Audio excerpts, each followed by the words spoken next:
Bombshell tonight in the Nolan Wells investigation. A mystery altercation emerges.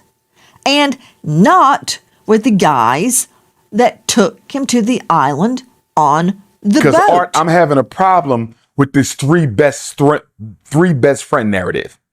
Okay? I used to be 18 years old. You might have one best friend. You may have two. Don't get me wrong. If you all hang in a pack, you could have three best friends. But according to Javon's own words, Art, he didn't really hang around with them other guys too much. Nolan Wells kept a phone in his pocket every day of his life. On July 4th, it stayed behind on a boat, on a remote island, 10 miles from shore. He did not. That's the detail this case still hasn't explained. Not the boat, not the water, the phone. Before we go further, a quick note. This episode discusses a teenager's death, a family's grief, and details from an active criminal investigation. Nothing graphic is described. If that's not what you're looking for tonight, this may not be the episode for you. For everyone staying, thank you for trusting us to handle this carefully. On July 3rd, Nolan had dinner with his family, then left to spend the night at a friend's house. It was an ordinary decision, made the way teenagers make plans every summer. Nothing about it read as significant at the time. Sit with that for a second. A quiet Thursday dinner. A goodbye that nobody thought to make longer. That was the last full day his parents had with certainty about where their son was.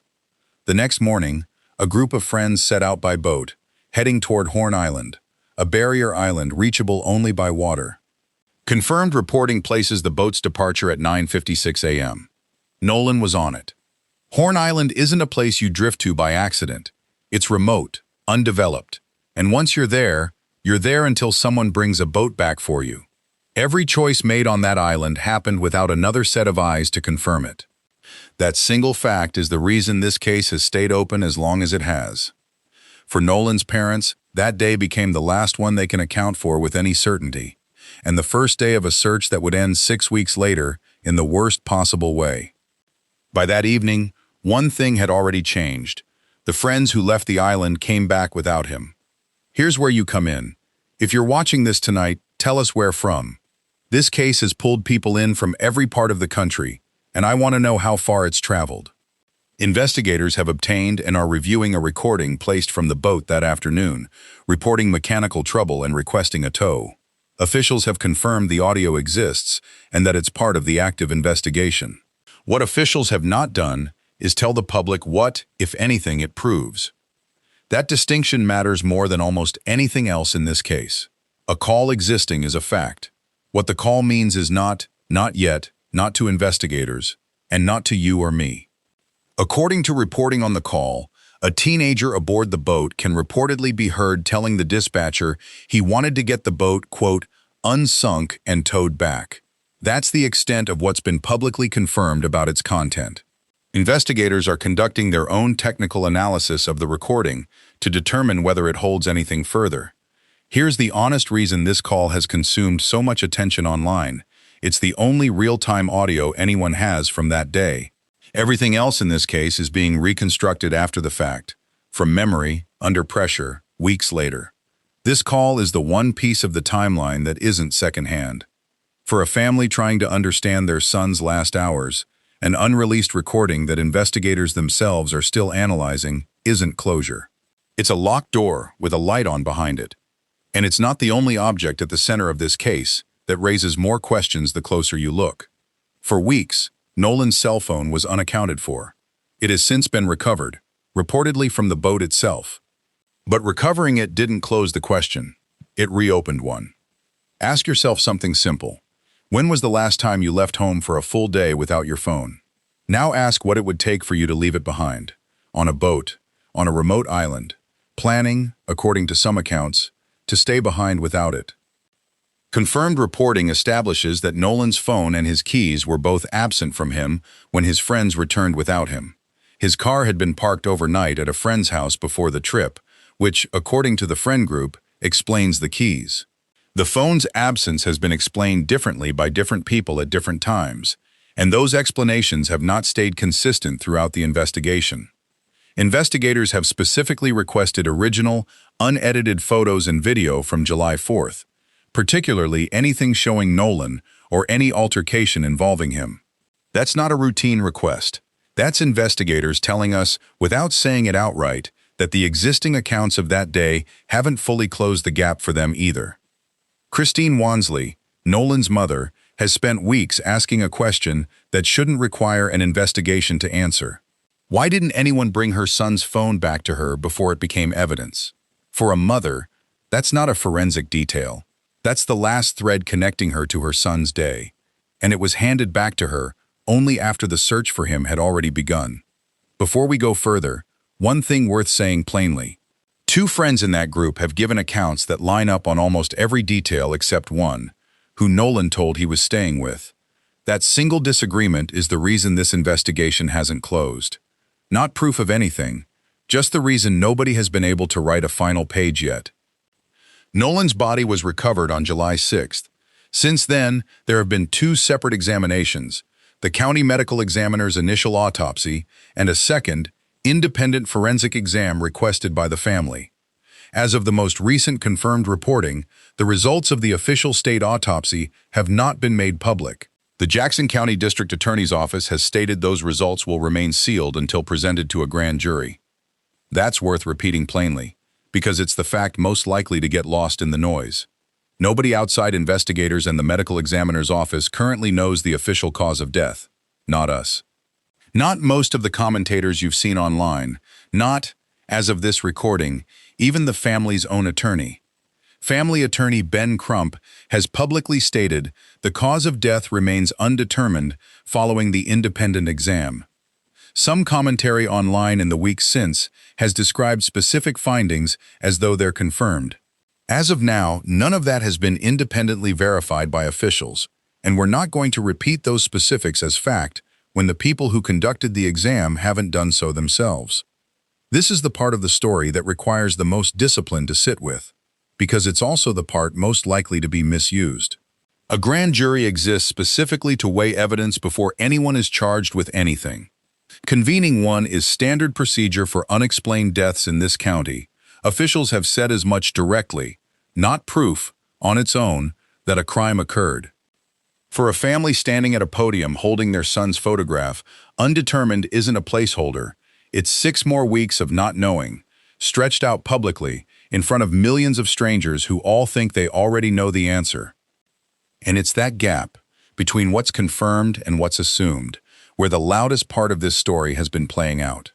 Nolan Wells' death has become one of the most closely watched cases in the country this summer, not only because of what happened on that boat, but because of where it happened and who was on it. Mississippi's Gulf Coast carries a history that doesn't need restating for most viewers watching this. When a young black man goes missing after a trip with a group of friends who were, by public reporting, entirely white, that history doesn't stay in the background. It shapes how people watch, what they assume, and how fast patience runs out. That context is exactly why civil rights attorneys and national outlets have stayed engaged with this case since July, and why crowds have shown up outside courthouses demanding transparency rather than waiting quietly for a press release. None of that public pressure determines what actually happened on Horn Island, but it explains why wait for the investigation has stopped being a satisfying answer for a lot of people watching. Here's the tension this channel exists to sit inside of, honestly. The demand for answers is completely reasonable.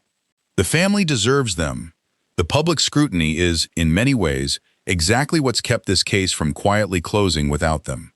But reasonable public pressure and confirmed fact are two different things, and a responsible account of this case has to hold both without collapsing one into the other. Somewhere underneath all of it is still just a teenager who made his mom dinner 2 nights before he died, and a family that has to keep living the answer, whatever it turns out to be, long after the cameras move to the next case. Here's everything we can say with confidence tonight. Nolan Wells died sometime after July 4th. His body was recovered July 6th. His phone and keys were both absent from him when his friends returned without him, and the explanations for that have shifted since. A distress call from the boat exists and is under active technical review. 2 autopsies have been conducted, and the official results remain sealed pending a grand jury. Nothing beyond that has been confirmed by officials. Not a cause of death, not a manner of death, not a determination of any crime. What happens next depends on that grand jury and on an investigation officials have said is still ongoing. When that changes, we'll be back with exactly what's confirmed, no more, no less. If you want that update the moment it's public, rather than 3 days later buried under speculation, subscribing is the fastest way to make sure you see it first. What do you think investigators are still missing? Tell us below. We read every one. Check on his buddy, because according to Javon, his buddy was on another ship, and the parents of whomever on this other ship were trying to get him off the island because he was crashing out. He never said who this friend was. He never exactly told us what happened. But he said, I left at 3:40 to go check on my friend on another boat because, quote unquote, well, these are not his words, I'm paraphrasing. He was kind of wilding out, crashing out, and he needed to help calm him down. I'm paraphrasing. He said when he got back, Nolan was nowhere to be found, and I'm paraphrasing. And Nolan's boat that he came on, Warren's boat, the so-called Big Daddy, the 22-foot Triton, had already left the scene. So according to Javon, I left Nolan at 3:40 to go deal with another situation. I came back, he was gone.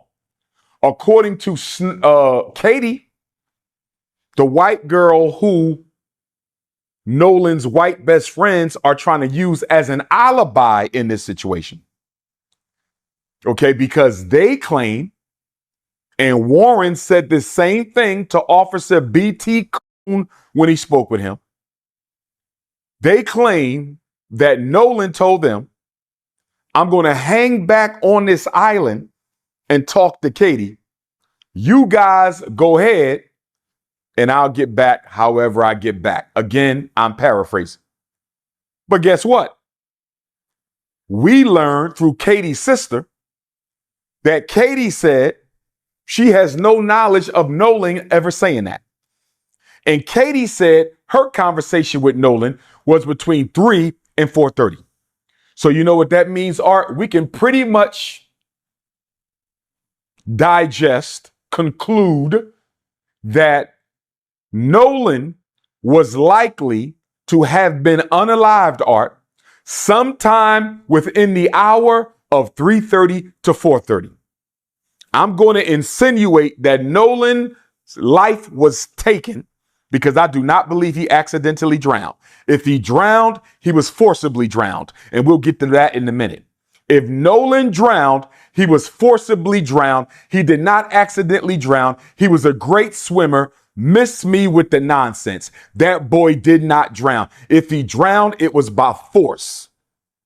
So again, Art, all three of these people, arguably the last three to see him alive, except for those who took his life, Katie, the coach, and Javon, are arguably the last three people to see Nolan alive, except for those who took his life on that boat, allegedly. That's my position.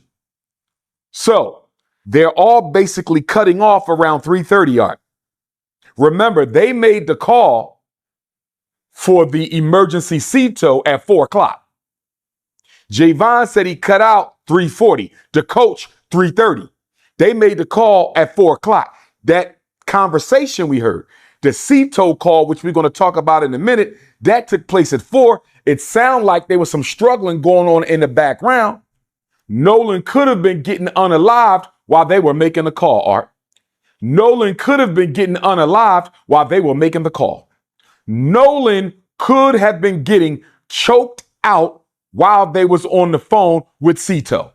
So again, Art, my position is Nolan lost his life somewhere within the hour of 3:30 to 4:30.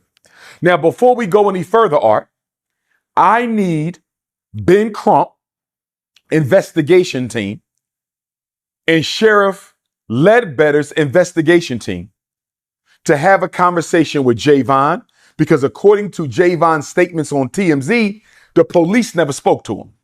And I have serious concerns with the manner in which this investigation has been carried out so far, Art. I have very serious concerns with the manner in which this investigation has been carried out so far. So anyway, Javon said police never spoke with him. Why? We need a conversation with Javon, not because I think he's a suspect. I believe Javon is innocent, but we need to find out what he knows. That's number one. We also need a conversation with the coach. Who is this coach that Sister Christine said contacted her and told her he had a conversation with Nolan on the island between 2:30 and 3:30? We need to find out what he knows. And according to Katie's sister, she is already cooperating with the authorities. But here's why those three got to be spoken to, Art. Not only so we find out what they know, Art, but did they see each other during their conversation with Nolan? Because Javon, if you was talking to Nolan and left him at 3:40, and if Katie was talking to Nolan sometime between 3 and 4:30, and if the coach was talking to Nolan between 3:30 and 4:30, Art, at least two of you should have ran into each other. Did the coach see Javon? Did Javon see the coach? Did the coach see Katie? Did Katie see the coach? Did Katie see Javon? Did the coach see Katie? Art, if all three of them are saying they saw Nolan for the last time, roughly within the same hour, hour and a half, Art, did y'all run into each other? Let me tell you why I'm asking this question, Art. And I'm not throwing no shade at my brother Javon. I like Javon. I'm not throwing no shade at Miss Katie McCormick. I don't know her. I'm not throwing no shade at the coach, Art. But the reason I need to know why all y'all put y'all time within the same frame and you may have not possibly seen one another, Art, are you guys keeping yourself out of the window of witnessing this crime by saying you didn't see him after 3:30? I want you to follow what I'm saying here, Art. It's kind of interesting that they all saw him last at 3:30, not after 3:30. Javon 3:40, roughly 3:30. My point is, Art, for all three of them to have the same exact time, if they did not see each other at all during these conversations with Nolan, are they pushing up the window of time during which they saw Nolan so they cannot be included in this investigation as a witness to a crime? In other words, Art, I don't think Javon had nothing to do with it. I know he didn't. But is he saying he saw Nolan a little earlier than he saw him so he can't be pulled into the investigation? I don't think Katie had nothing to do with the crime, but is Katie putting her conversation with Nolan a little earlier than it actually took place to make sure she can't be dragged into the investigation as a witness to a crime? Is it possible that the coach is putting his conversation with Nolan earlier than what it was, Art, to make sure he cannot get dragged into the investigation? I don't think they had anything to do with it. But they could have been a witness to a homicide, Art. They could have been witness to a homicide.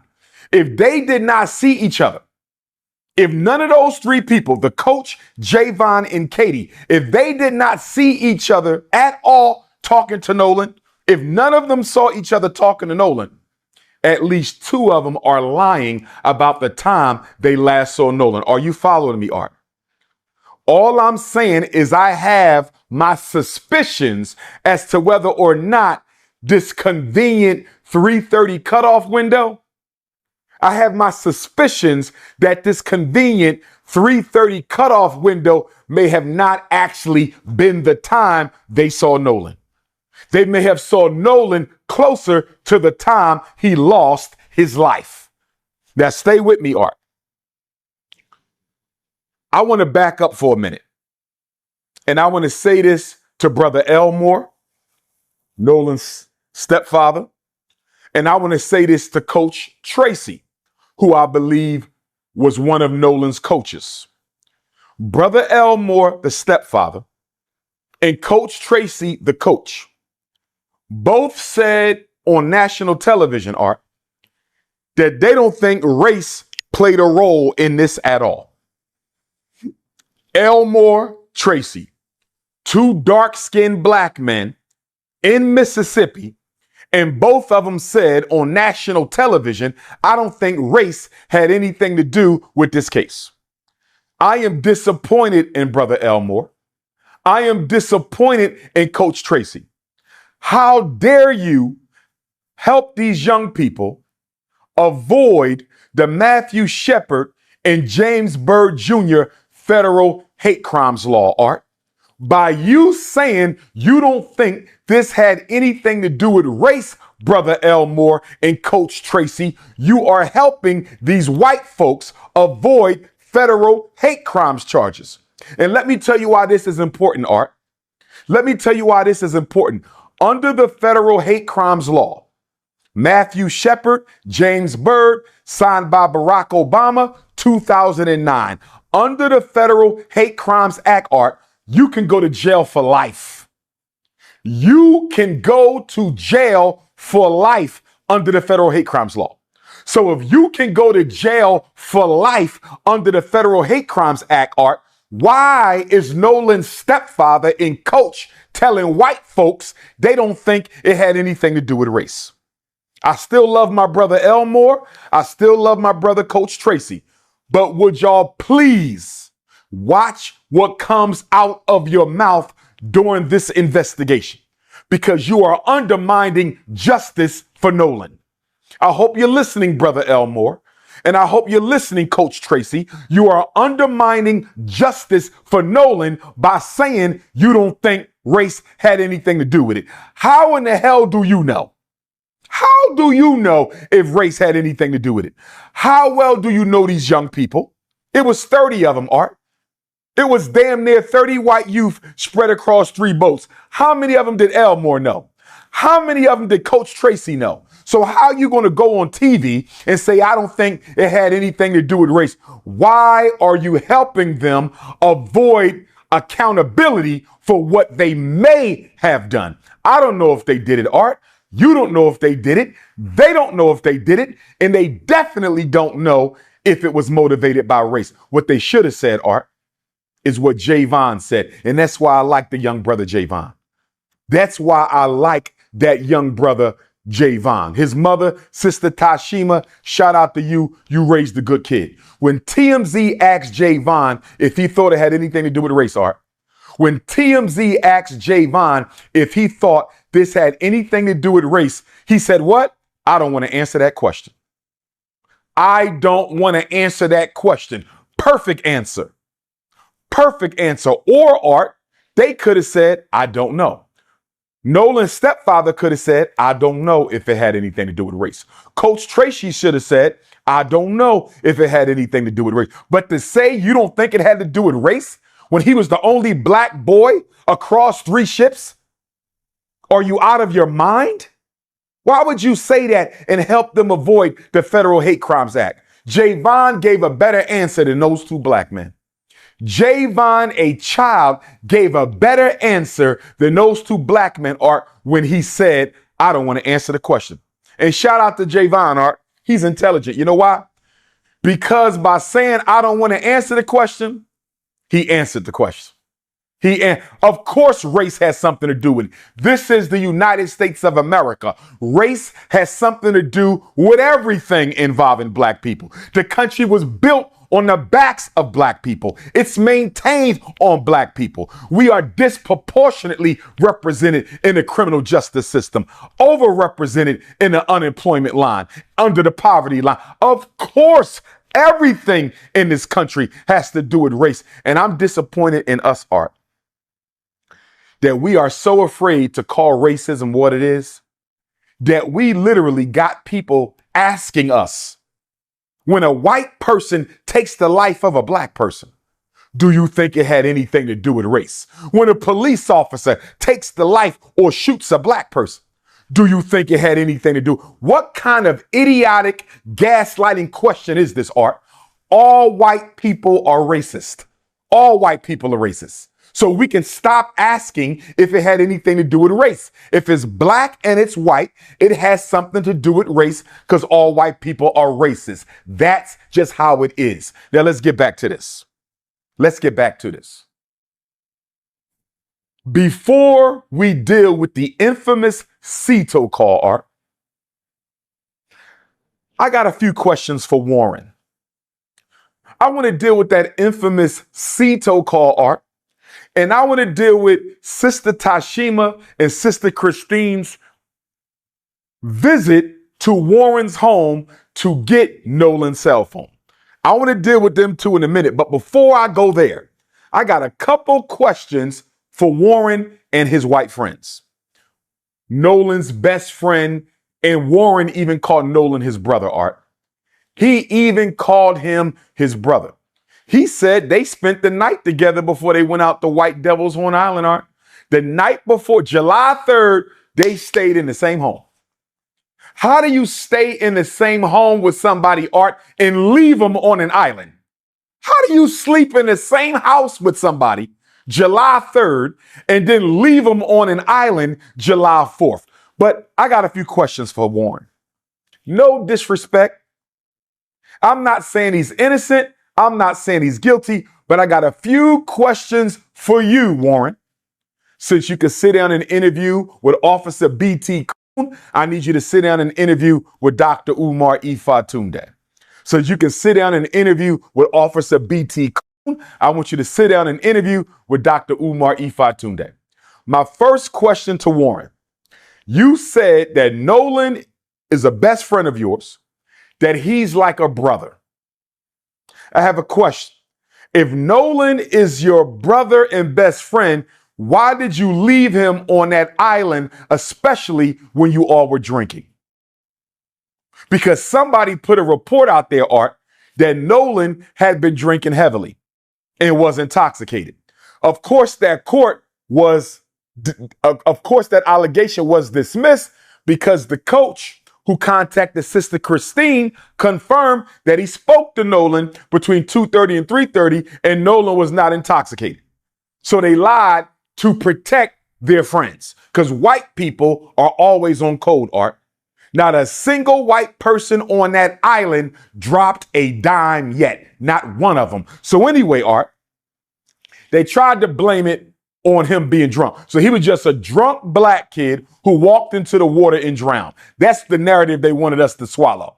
He was just a drunk black kid who walked into the water and drowned. And remember, Art, Sheriff Ledbetter allegedly ruled the case an accidental drowning before he did any investigation.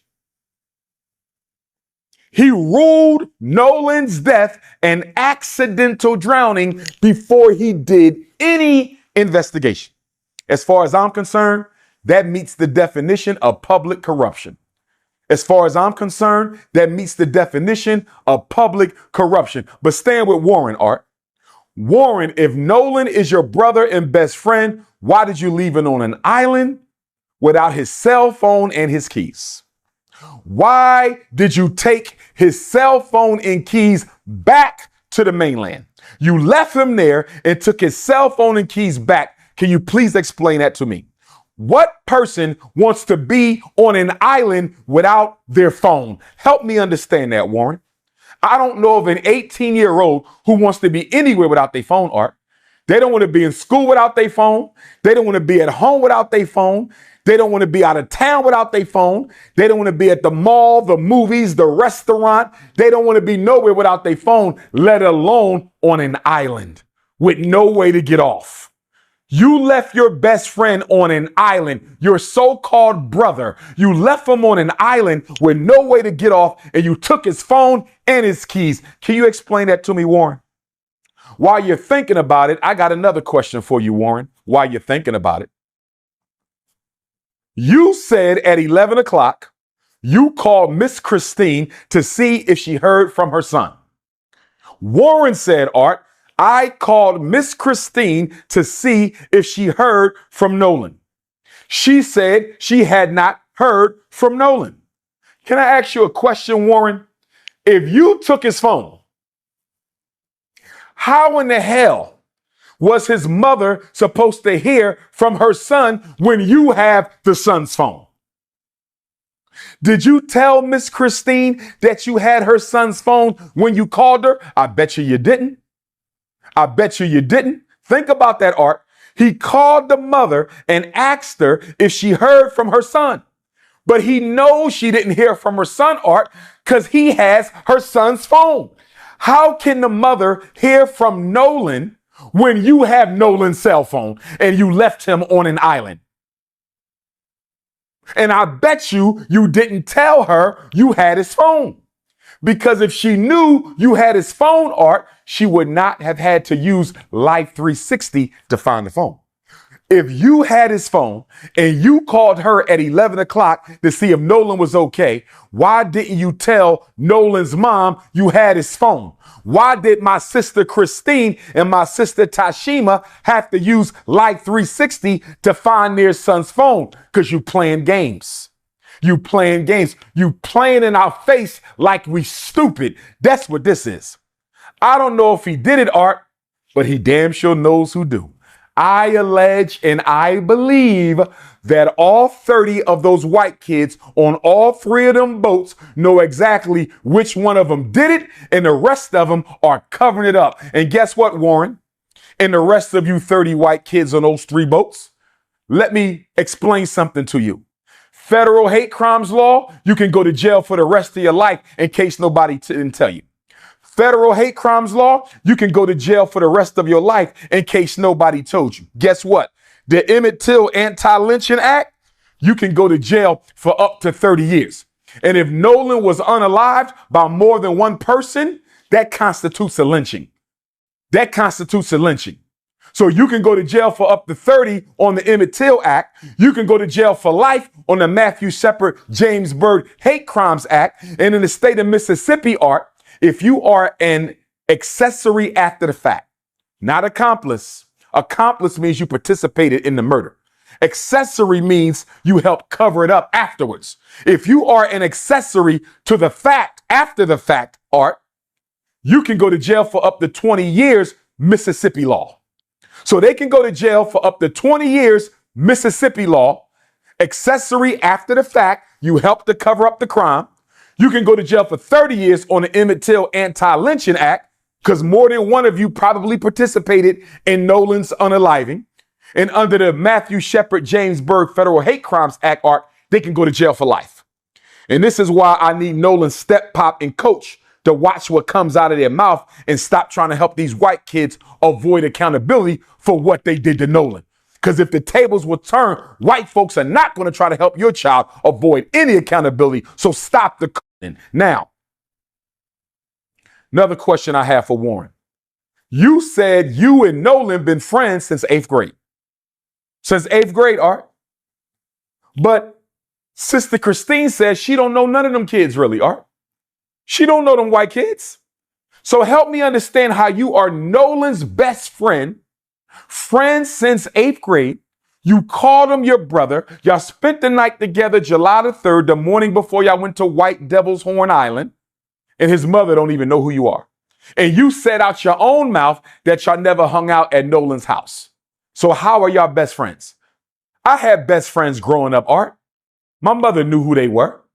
Who has a best friend that they mom don't know about? Help me understand that. A best friend and the mom don't know him? It sounds suspicious. Why didn't you tell Miss Christine you had her son's cell phone when you called and asked if she heard from him? Art, as far as I'm concerned, there's probable cause he has something to do with this. Art, I'm holding her son's cell phone.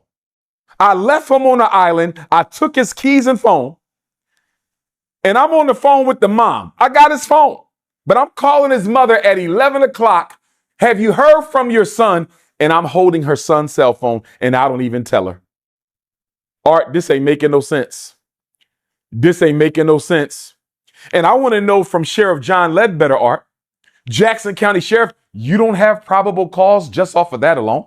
Somebody calls somebody's mom asking if she heard from him while they have their phone and left him stranded on the island. And if you care so much about Nolan, Art, if he cares so much about Nolan, the so-called white best friend, Art, why did you wait till 11 o'clock?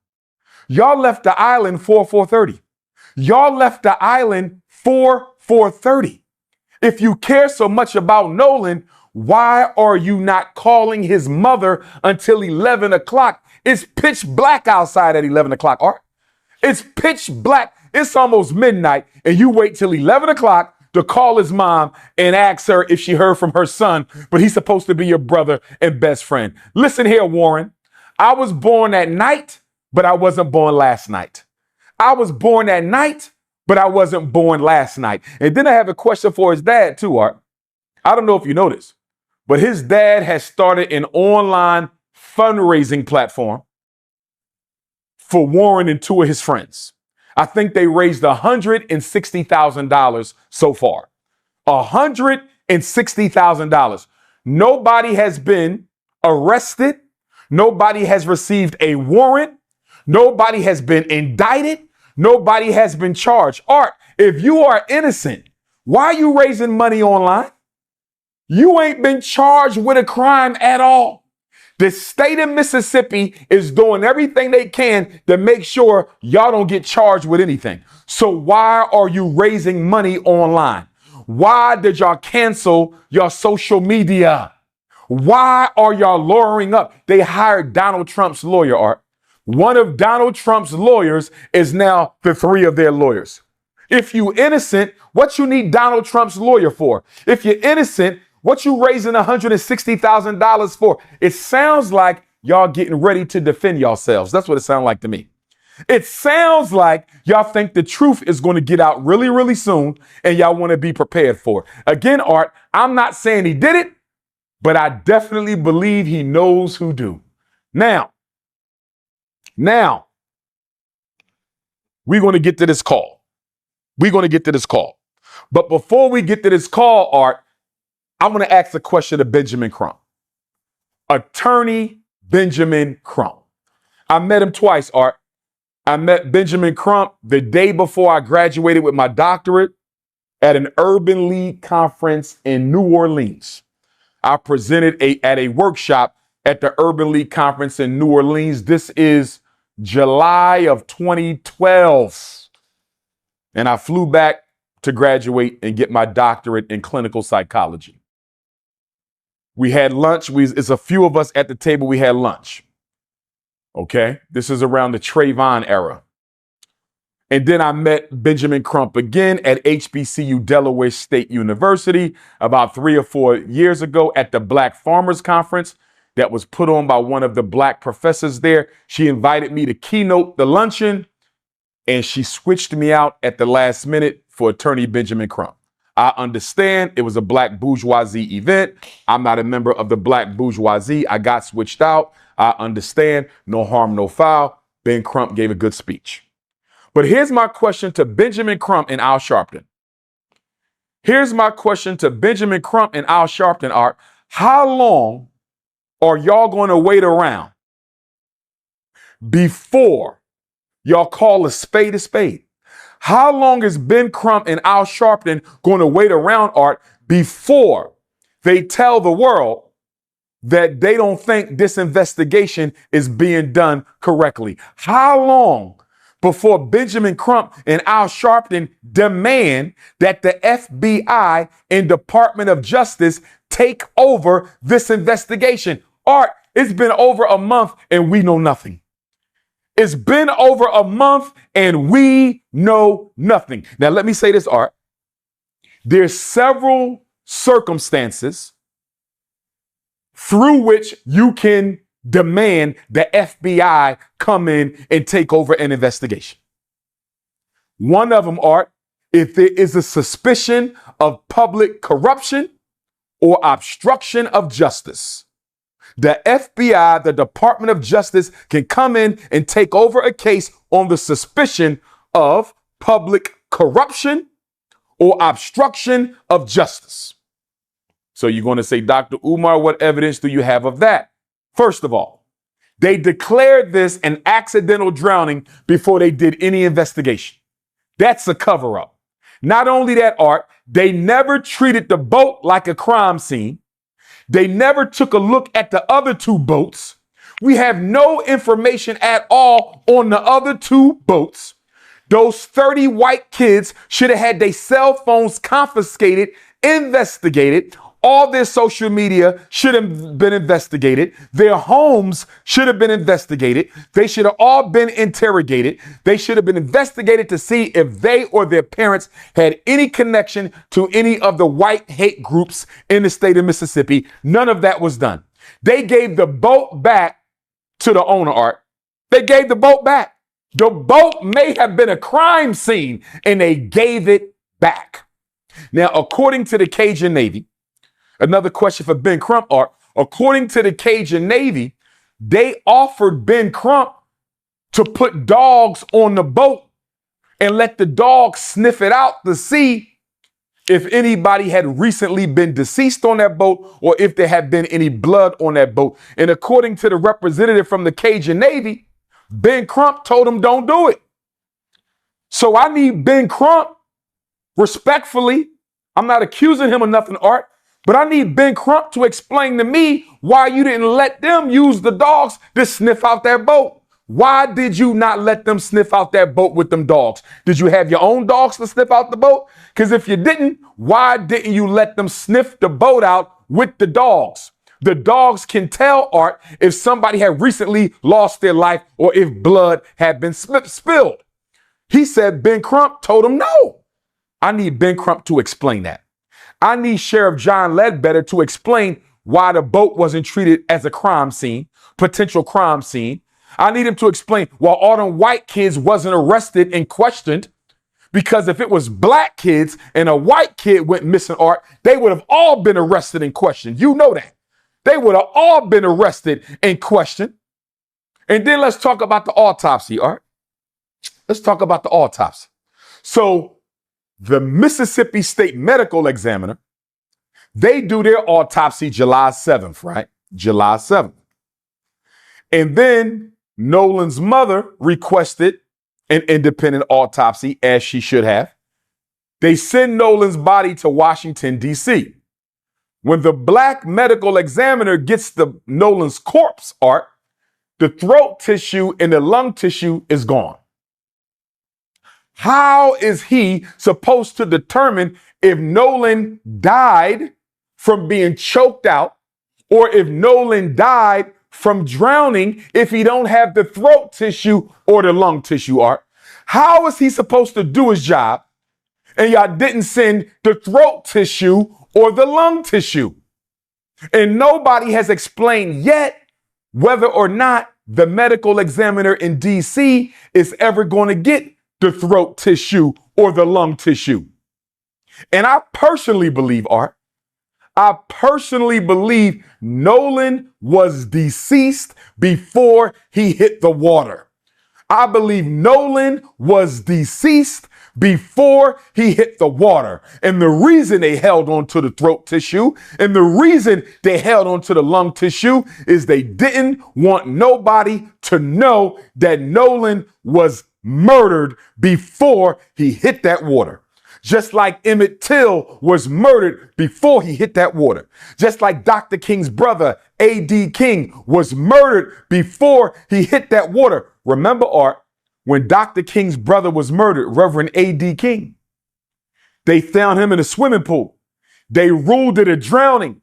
And then one of the paramedics said what, Art? One of the paramedics who took Dr. King's brother out the pool, Art, said he didn't have no water in his lungs.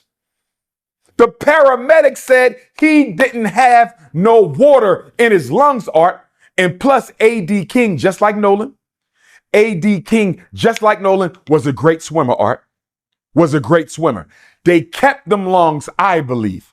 They kept the lungs, Art, because they knew that those lungs would have provided evidence of the fact that Nolan may have been deceased before he hit that water. They kept the throat because it may have shown some trauma that Nolan may have gotten choked out. And then you got the red substance around the back of the head that the DC medical examiner discussed. We don't know if Nolan got hit in the back of the head. We don't know if the blood simply drained to the back of the head. But here's the thing, Art. They say Nolan was found face down in the water. Nolan was found face down in the water, Art. Not only that, Nolan was transported face down to Washington, D.C. So guess what, Art? I have my doubts as to whether or not the red, which is probably blood in the back of the head, the subcutaneous red area, Art, I don't think that has anything to do with the blood draining to the back. You want to know why? Because he was found floating on his face and he was sent to Washington, D.C. on his face. So the blood couldn't have went backwards, Art. I believe Nolan got hit in the back of the head and it was that hit that cost him his life. It was that hit that cost him his life. It was that hit that cost him his life. Now, with that being said, Art, I want to go to Sister Tashima and Sister Christine going over to Warren's home, allegedly, to get Nolan's phone. So Sister Christine reported Nolan missing around 12:22 p.m. on the 4th. Sometime after that, her and Sister Tashima, Javon's mom, used Life 360 Art and they tracked the phone to Warren's home. I believe it was Warren's home. Don't hold me to that. I believe it was, no, I think it was one over the friend's home, lady friend's home. I think Warren said they were swimming at a lady friend's home. Whoever house it was one of them kids who was out there on White Devil Horns Island. So they tracked the phone to this house, Art. And Sister Tashima said when they opened up the door, the house was dark. You know what a house was dark, Art? They turned the lights off so they wouldn't recognize nobody's face. When they saw Nolan's mom is outside, this is what I believe happened. This is what I'm going to let. Nolan's mother and Javon's mother are outside. How did they know where we are? Turn the lights off because they are not going to leave until we open this door. They turned the lights off, Art, so they could hide. They didn't know that Nolan had Life 360 on that phone. They didn't know that Nolan had Life 360. Now, Sister Tashima said, Art, it took them 15 minutes to bring the phone. Art, she said it took them 15 minutes. You know why? Because they was deleting his Snapchat accounts. That's why, Art. It took them 15 minutes to bring the phone because they were deleting Nolan's Snapchat account. And they also needed to make sure they had their story straight in case Sister Christine and Sister Tashima had any more questions, Art. That's what was going on. But let me say this to Sister Christine and Sister Tashima. My beautiful African sisters, don't you ever again in your life go to a home at that time of night by yourself without no men. Brother Elmore should have been with y'all. You are in Mississippi. You don't know who would have been in that house. You don't know what type of racist rednecks could have came out there and attacked you guys, and y'all could have ended up missing just like Nolan. And once again, they would have said they never saw y'all. And once again, they would have said that they never saw y'all. So please don't do that again. I know you was looking for your son. I know you was helping your girlfriend look for her son. But don't y'all ever pull up at no white people's house you don't know after midnight. Don't you do that no more, ladies. Bring a couple alpha males with you. Bring Brother Elmore with you next time. But this is what I wish they would have done, Art. Let me tell you what I wish they would have done. When Sister Tashima and Sister Christine got to that house, Art, I wish they would not have told them they knew the phone was in there. Stay with me, Art. I wish they would have not told them they knew the phone. They should have played it off, Art. They should have said, we want to know if anybody has seen Nolan. We haven't heard from him since he went with y'all to White Devil's Horn Island. And they would have said, we ain't heard from him, Art. And then I would have said, do you know if Nolan had his phone with him? I've been calling my son all day. He's not picking up. Do you know if he had his phone? And if they would have said no, Art, if they would have said, we don't know if he had his phone or not, you know what I would have done? I would have called the police and I would have told the police, Art, my son is missing. He went to White Devil's Horn Island with these white kids in his house. They have his phone.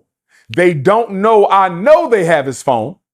And they just lied to my face and told me that they don't know where the phone is and the phone is right in there with them. I believe that they are suspects in my son's disappearance and I want them all arrested. That's what I wish they would have done, Art. I wish they didn't tell them they knew the phone was in there. I wish they would have act like they didn't know if the phone was in there and just asked them if they saw the phone. And once those white kids lied, I would have called the police because they never thought anybody was coming for Nolan's phone and keys. They never thought anyone was coming for Nolan's phone and keys because they didn't know Sister Christine had Life 360 on that phone, Art. They did not know that. And I think it is so disrespectful, Art, so racist and so bigoted that white people are filing false reports on Sister Christine's nursing license, Art. She now got to go before the nursing board in Mississippi, Art. Nolan's mother, still grieving the death of her son, she got to go and defend her credentials because white folks are mad that she's demanding justice for her son. This sounds just like Mamie Till Mobley, Emmett Till's mother. They did the same thing to Emmett Till, Art. After they assassinated Emmett Till, they harassed his mother. They sent her all type of threatening phone calls, letters, notices. Here we are, Art. 61 years later, they doing the same thing to Nolan Wells' mom. For black people who think white people have changed, Art, it's time to wake up and smell the coffee. They are their ancestors, Art. They are their ancestors. They might be worse. They are their ancestors. And since they are their ancestors, we need to be our ancestors. Now, let's talk about the infamous Cito call, Art. So again, Javon sees Nolan at 3:40. The coach sees Nolan between 2:30 and 3:30. Katie sees Nolan between 3 and 4:30. I already told you I believe Nolan was unalived between 3:30 and 4:30. Now, our sister, what was her name? Jacqueline Brentley or something. Jeanette Brentley, Jacqueline Brentley. Forgive me, sister, for mispronouncing your name. But our sister, who is an audio engineer, Art, she went through the laborious process of cleaning up the background conversation during the infamous Cito call. She cleaned up the background audio during the infamous Cito call, Art. And during the infamous Cito call, Art, according to her cleanup, it sounds like they were trying to clean up an unaliving of Nolan Wells. You hear people saying things like, is he still alive? Did you unalive him? Is he okay? People are shocked, asking questions. Is he still breathing? If that tape gets corroborated, all the white young folks on those 3 boats need to go to jail, Art. They need to be charged, all of them. Whether you committed the crime, whether you was an accomplice to the crime, whether you was an accessory to the crime. Whether you committed the crime, first-degree murder, whether you was an accomplice to the crime, you helped them carry it out, whether you was an accessory to the crime, you helped them plan it, or you helped them cover it up, Art, because I'm having problems. I'm having problems with this investigation. It is too lax. It is too soft. And my question to Ben Crump and Al Sharpton, how long before y'all going to demand that the federal Department of Justice take over the investigation, Art? As I was saying earlier, you can demand the feds to take over the investigation, Art, if there is concern about public corruption and obstruction of justice. One of the boys' mom or stepmom, and I think it's Warren, allegedly, one of the boys' mothers or stepmothers is a Chancery Court judge. Another one of the children's parents is allegedly tied to the FBI. So, Art, if their parents are tied up in the Mississippi state power structure, if these children's parents are tied up in the Mississippi state power structure, you know damn well Mississippi is not trying to find any of those kids guilty of anything. You know that. Mississippi does not have a history of helping black people find justice against white people. That is not the history of Mississippi. It ain't the history of Arkansas. It ain't the history of Texas. It ain't the history of Louisiana. It ain't the history of South Carolina, Georgia, Florida, or none of those states. So why is it Ben Crump and Al Sharpton calling for a federal investigation? That's number one. Number two, Art, guess what? Horns Island is federal land. Horns Island is federal land, Art. If Horns Island is federal land, Art, why are we not demanding that the feds do the investigation and not Sheriff Ledbetter? The island is federal land, Art. It's federal land. Why aren't the feds carrying out the investigation? That's the second reason they should be involved. The third reason they should be involved, Art, is there's a strong likelihood that this was a federal hate crime and a lynching. Very strong likelihood that this was Nolan Wells' death is very likely to have been a federal hate crime, and it is very likely to have been a federal lynching, meaning more than one person participated in the racially motivated crime. So I just gave you three reasons why the feds should be investigating this case and not the sheriff's office. Why is Ben Crump and Al Sharpton dragging their feet? Benjamin Crump, you need to have a street march. You need to bring all of the black militia groups to Mississippi, and we need to march on Mississippi. Your approach to this investigation is too humble. It is too docile. It is too meek. It is too soft. You are dealing with Mississippi, and you have not activated any street protests. Sister Christine and Brother Nolan are not going to get justice, Art. Sister Christine and Brother Nolan Wells are not going to get justice, Art, if Benjamin Crump doesn't activate a street activism campaign. It is time for Ben Crump and Al Sharpton to activate a street activism campaign. And let me say this, Art.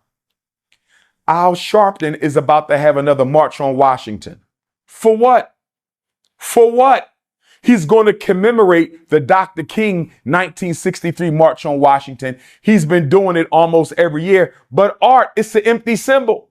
Al Sharpton, listen to me, sir. You don't need to march on D.C. We don't need another empty, meaningless Democratic Party-sponsored march in Washington, D.C. We need you to switch that march, Art. Al Sharpton, if he cares about justice for Black Mississippi, if Al Sharpton cares about justice for Black Mississippi, Art, he will switch the march from D.C. to Mississippi.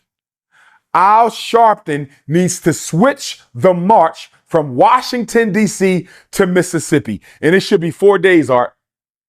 It should be 4 days, Art.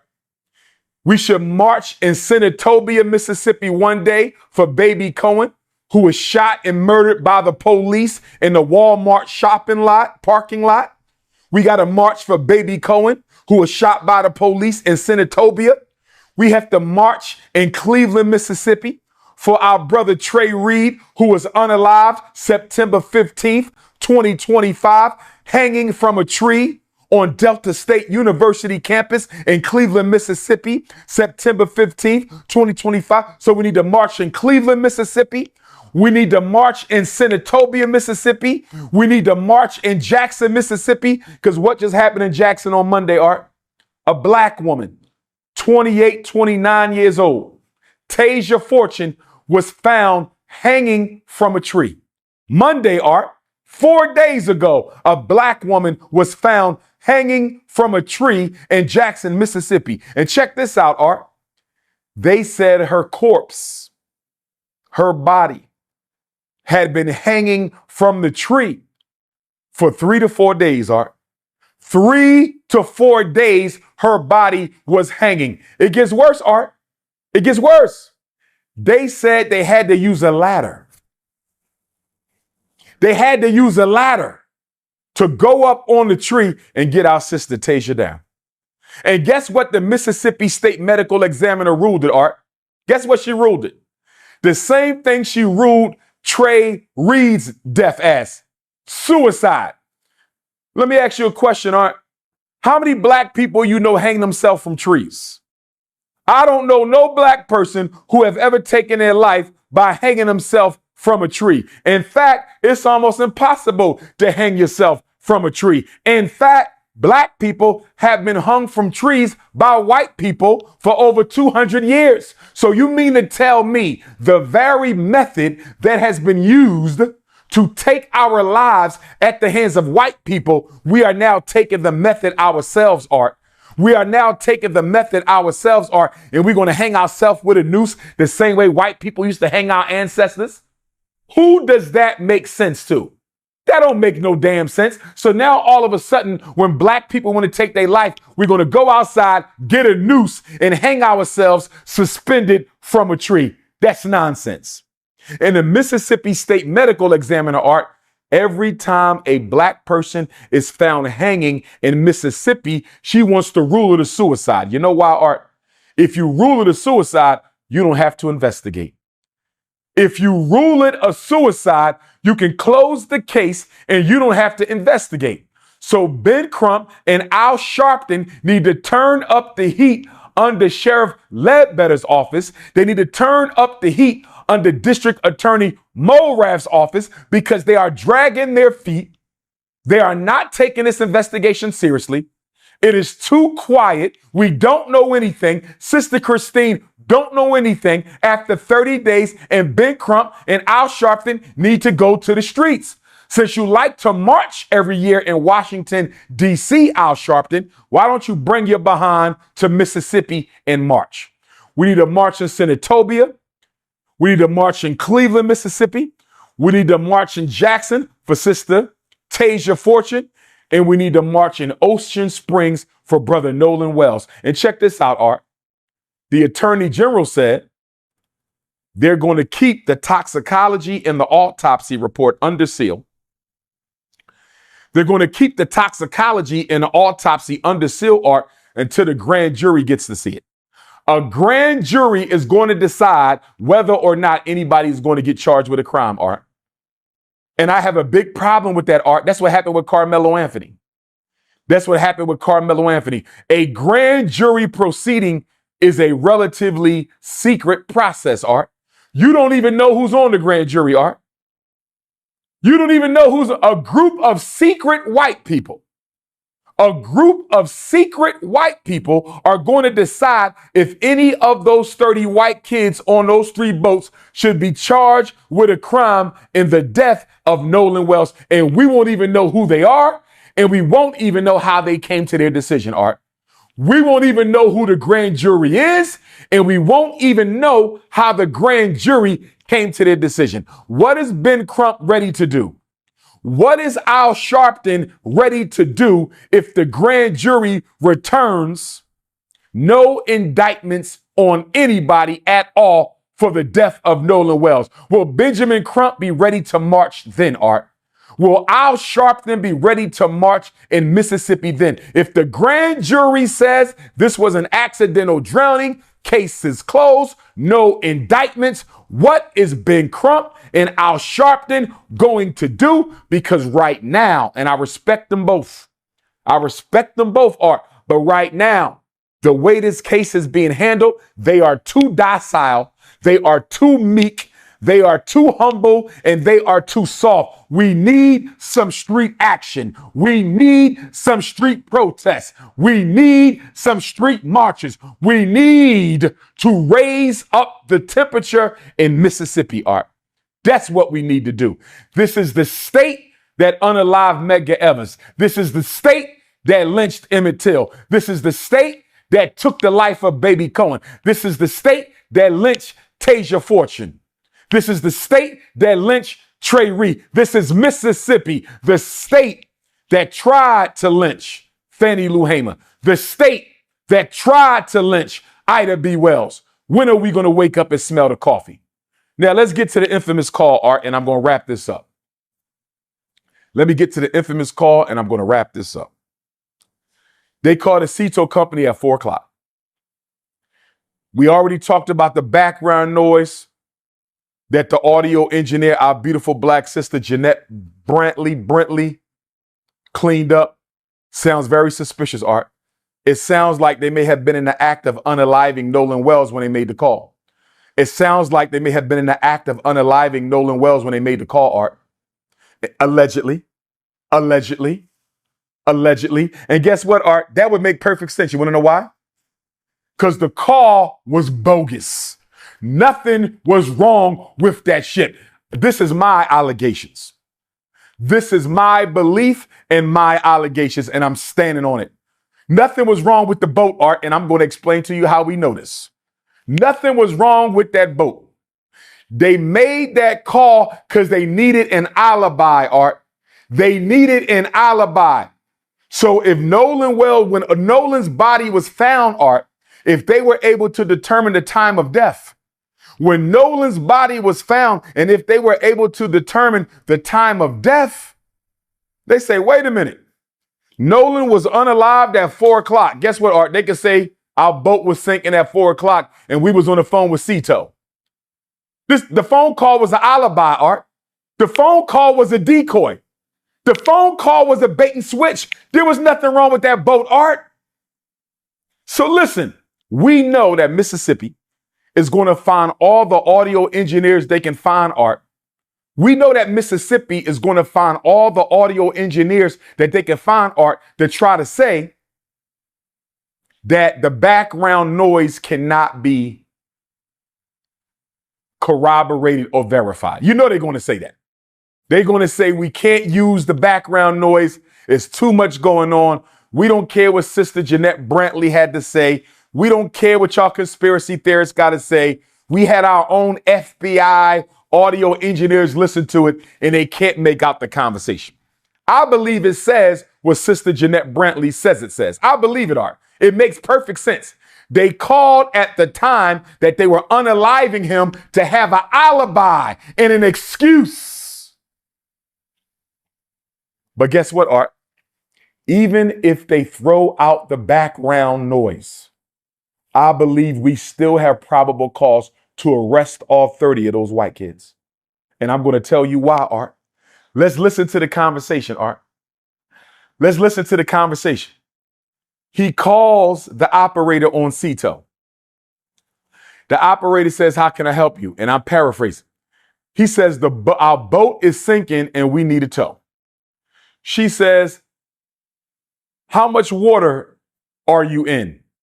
He says, we're in 17 feet of water. No. We in 31 feet of water. Art, there's a big difference between 17 and 31. There's a big difference between 17 and 31. Why don't you know if you are in roughly 17 feet of water? And why don't you know if you are in roughly 31 feet of water? You are on the boat all the time. This is what they do, Art. They boat all the time. They go to Horn Island all the time. Why don't you know if you're in 17 foot of water or 31 foot of water? 31 foot of water. But Art, it gets better than this, Art. It gets better. The Cito operator, Art, says, do you want me to call the Coast Guard? Do you want me to call the Coast Guard? Guess what he said? We don't need the Coast Guard. Art, if your boat is sinking, do you care who comes to rescue you? If your boat is sinking, if I'm sinking in 31 feet of water, you could call the Coast Guard, you could call the aliens, you could call the Snow Bunny boat, you could call whoever you want to call if my boat is sinking. He told the operator, we don't need the Coast Guard.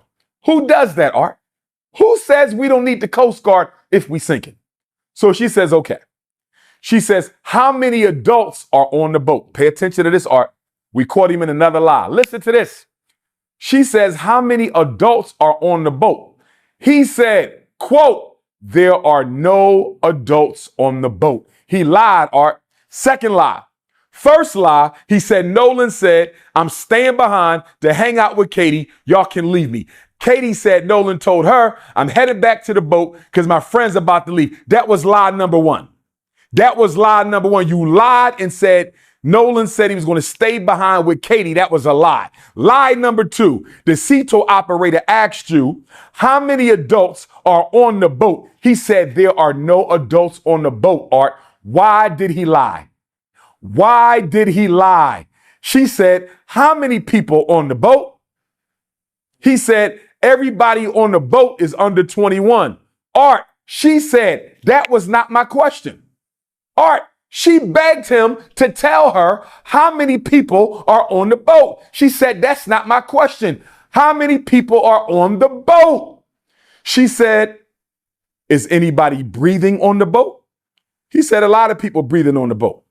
She said, is there anybody living on the boat? He said, yes, people are alive on the boat. Art, I would like to investigate her. She didn't do no crime. I want to know what made that operator say, is anybody breathing on the boat? What made her say, is anybody alive on the boat, Art? What did she hear in the background?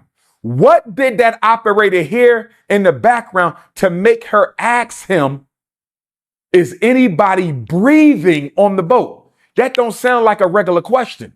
And then she said, is anybody living on the boat? It's almost like she could feel something was going on. I would love to know if those were standard questions, Art. I would love to know if those were standard questions or if she had a hunch that something fishy was going on. Now check this out, Art. She asked him a third or fourth time.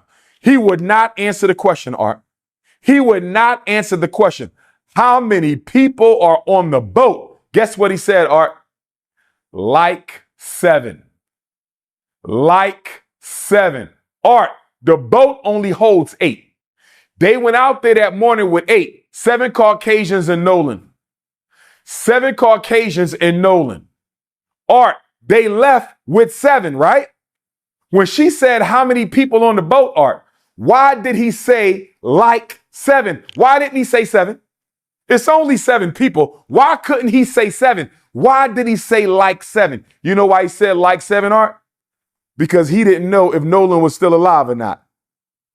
He didn't know if Nolan was still alive or not. So let me say like 7 in case he survives. Because Art, if you call me up and say, Dr. Umar, how many people at the basketball game? I can't count them all, Art. I'm going to say like 100. It's like 100. Because I don't know. It could be a little less than 100. It could be a little more than 100. I'm going to say it's like 100. But Art, if it's only 7 people on the boat, I don't need to say like 7. I could just say 7. He didn't want to give her a direct answer. Why didn't he want to give her a direct answer, Art? Because he know it should have been 8 people on that boat. He know it should have been 8 people on that boat. So he said like 7 because he didn't want to say 7 so nobody can ask him where the hell was Nolan. Nolan's life was taken between 3:30 and 4:30, and they know exactly how and who. They know exactly how and who, Art. And they took the phone and the keys to get rid of any evidence. They took the phone and the keys to get rid of any evidence. And if Sister Christine and Sister Tashima didn't go to that girl's house to get that phone, they would have discarded it, Art. They were going to discard the keys in the phone and act like they never even had them either. Now, I'm going to give you this one piece, Art, and I'm going to leave it alone. I'm going to give you this one piece, Art, and I'm going to leave it alone. As I said, I'm very disappointed in the fact that Sheriff Ledbetter and District Attorney Morath are not investigating all 30 of those children. I'm disappointed that all 3 boats were not treated like a crime scene. Now, my primary theory, they unalived him on the boat, threw him over to make it look like a drowning. They unalived him on the boat or on land before they took off, threw him in the water to make it look like a drowning. But I'm going to say this to you, Art. I have another theory as well. I got 2 theories. That's my first theory. Let me give you my second theory and we done on this. There's a strong chance, Art, that after they unalived Nolan, they held on to the body overnight and dumped it the next day, Art. Or they took the body to one of the other islands around Horn Island and dumped the body. And let me tell you why I believe this, Art. Let's go back to Emmett Till. Let's go to Emmett Till, Art. Emmett Till was unalived on August 28th. They bob-wired Emmett Till to a 75-pound cotton gin, 1955. August 28th, 1955, Emmett Till was unalived, and they bob-wired him to a 75-pound cotton gin and threw him in the Tallahatchie River. The Tallahatchie River, Art, is a freshwater river. Horn Island is on the Gulf of Mexico. It's salt water. Salt water is rougher and more active and more buoyant than fresh water, Art. Follow me on this. Emmett Till got thrown in the Tallahatchie, barbed wired to a 75-pound cotton gin, Art, and his body made it up to the surface on August the 31st. Even though he was tied to a 75-pound cotton gin in a river, his body floated up to the surface in 3 days, Art. Emmett Till was 14. Nolan Wells is 18. If Nolan Wells was unalived and dumped immediately on July 4th, Art, we should have saw his body on July 5th. If Emmett Till's body can make it to the top in 3 days, tied to a cotton gin, Art, why did Nolan Wells' body only surface the morning of July 6th? I think there is a strong possibility they held onto his body, Art, because they were afraid that if they dumped it immediately, it would surface too soon. If they dumped Nolan's body too soon, it would have surfaced before they were ready. That body could have floated back, Art, before they made it back home. They all go to jail. They could have held onto his body, Art, and dumped it on July 5th or dumped it the morning of July 6th. Because according to science, Art, Nolan's body should not have surfaced for 3 days. Or, according to what happened to Emmett Till, it should have surfaced within a day.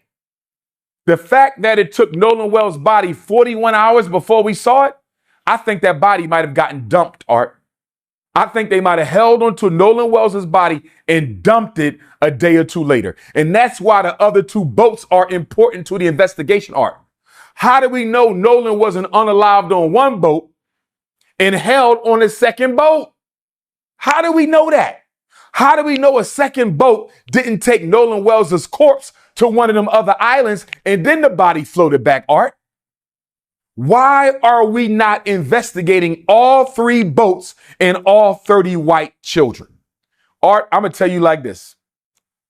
For that boy to not tell that sea tow operator how many people was on that boat, and she asked him 3 times, and the fact he lied and said there was no adults, and then he still didn't answer her question and said everybody under 21, and she had to repeatedly say that was not my question. Why are you unwilling to tell her it's only 7 people and not 8 people?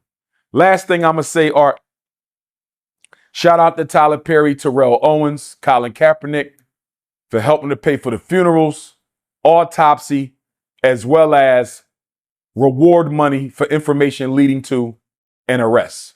But guess what, Art? That reward money needs to be more than $175,000. Mississippi is the poorest state in America. 1 in 4 people live in poverty. We need that reward money, Art, to go up to $1 million. I need LeBron James, Rihanna, Tiger Woods, Venus, Serena, Kanye. Get that reward money up to $1 million, Art. We need the reward money up to $1 million so those white folks will start talking. $175,000, Art, is not enough money. We need $1 million. Guess how they found the 3 civil rights workers in Philadelphia, Mississippi in 1964, Art? Remember the Ku Klux Klan murdered those 3 workers? Cheney, Goodman, and Swerner, Mississippi burning? Mississippi burning? Guess how they found out? An undercover FBI agent tipped off the FBI to where those 3 bodies were buried. Do the FBI have any undercover officers operating in this case? Does the state of Mississippi Bureau of Investigation have any undercover officers operating in this case? We need some undercover agents to weave into the lives of these young people and find out exactly what happened to Nolan Wells. And that's why Benjamin Crump and Al Sharpton need to demand a federal takeover of this investigation immediately.